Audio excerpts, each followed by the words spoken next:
U.S. House to vote next week on releasing Epstein files after explosive documents link Donald. You won't believe this, but next week the U.S. House is voting on releasing all those secret Jeffrey Epstein files. It all kicked off when new Rep. Adelita Grijalva signed the discharge petition, hitting the magic 218 signatures and forcing Speaker Mike Johnson's hand, even though he hates the idea. Some Republicans like Don Bacon are jumping on board despite the pushback. That's wild, right? This could finally spill the beans on Epstein's shady network, but it'll still need Senate approval and the president's okay. Trump's already calling it a hoax. Why not just go ahead and release the full files on Epstein, get this all over with? This administration has done more with respect to transparency when it comes to Jeffrey Epstein than any administration ever. In fact, this administration, the Department of Justice, has turned over tens of thousands of documents to the American people. We are cooperating and showing support for the House Oversight Committee. That's part of the reason you are seeing these documents that were released today, because of the House Oversight Committee's and Republicans' efforts to get these out to the public. This administration also moved, the Department of Justice also moved to unseal grand jury testimony, which we know, unfortunately, a judge declined those requests. So this administration has done more than any, and it just shows how this is truly a manufactured hoax by the Democrat Party.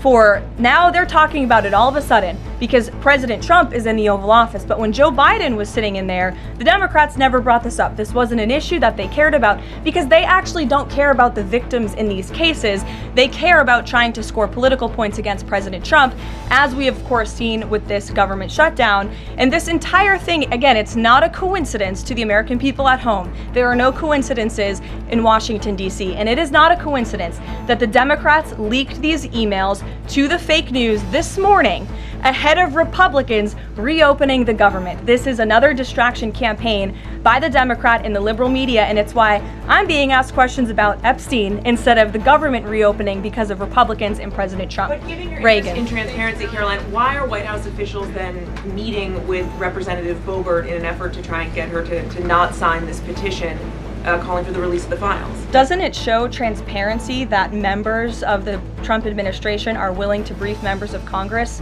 whenever they please? Doesn't that show our level of transparency? Doesn't that show the level of transparency when we are willing to sit down with members of Congress and address their concerns? That's a defining factor of transparency. Having discussions with members of Congress about various issues, and I'm not going to detail conversations that took place in the Situation Room in the press briefing room. So what does this mean for you? It might uncover truths about powerful people involved in Epstein's crimes, pushing for real accountability. Would you want these files out there, or is it better left buried?